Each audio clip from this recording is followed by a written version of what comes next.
All right, let's talk about Haunted Hotel. Like, we're just chilling on the couch with some popcorn because this show is straight up wild in the best way possible. Imagine if Scooby Doo got locked in a room with Rick and Morty and a stack of dusty VHS horror flicks from the 80s. That's basically the energy here. Netflix dropped this thing at the perfect time, too, right before spooky season, so it feels like it was made to be streamed with the lights off and a pumpkin spice latte in hand. The plot kicks off with Katherine, played by Eliza Coupe, moving into her late brother Nathan's super creepy, ghost filled hotel. Already, it's like the setup of every haunted house movie you've ever seen, but then they crank the dial past parody and straight into chaotic comedy. Ghosts everywhere, jump scare monsters popping in like nosy neighbors, and then there's Abaddon, a literal demon living inside a little boy's body, voiced by Jimmi Simpson. He's basically the show's secret weapon. Every time he's on screen, the energy just explodes like tossing Mentos into a Coke bottle. The best part, the show knows it's ridiculous. The writers aren't just making fun of horror tropes, they're celebrating them.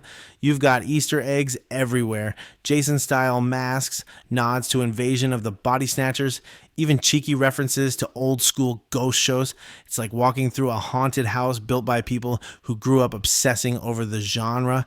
That's why the jokes land. They're not mean spirited, they're fan to fan winks. Visually, the series is a candy explosion. Every scene is dripping with neon colors, twisted set pieces, and exaggerated designs that live action could never pull off. Think of it like the Jetsons on acid mixed with the Flintstones if they lived next to Freddy Krueger. The animation team flexes hard here, and it shows. Now, character dynamics are where animated sitcoms usually either click or crumble, but Haunted Hotel gets it right. Katherine plays the frazzled mom trying to hold it all together. Nathan's ghost lingers with this weirdly wholesome optimism, and her kids Ben and Esther feel like they're constantly plotting chaos. Ben's the classic anxious teen, and Esther, she's just unhinged in the most hilarious way. Pair that with Abaddon stirring the pot, and the family feels like they've been through sitcom boot camp. And can we just give a standing ovation to Jimmi Simpson? Dude eats up every line as Abaddon. If you've ever seen him as one of the McPoyles in It's Always Sunny in Philadelphia, you know the exact brand of chaotic gremlin energy he brings.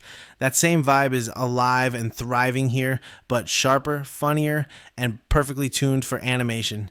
So is Haunted Hotel worth your time? Absolutely.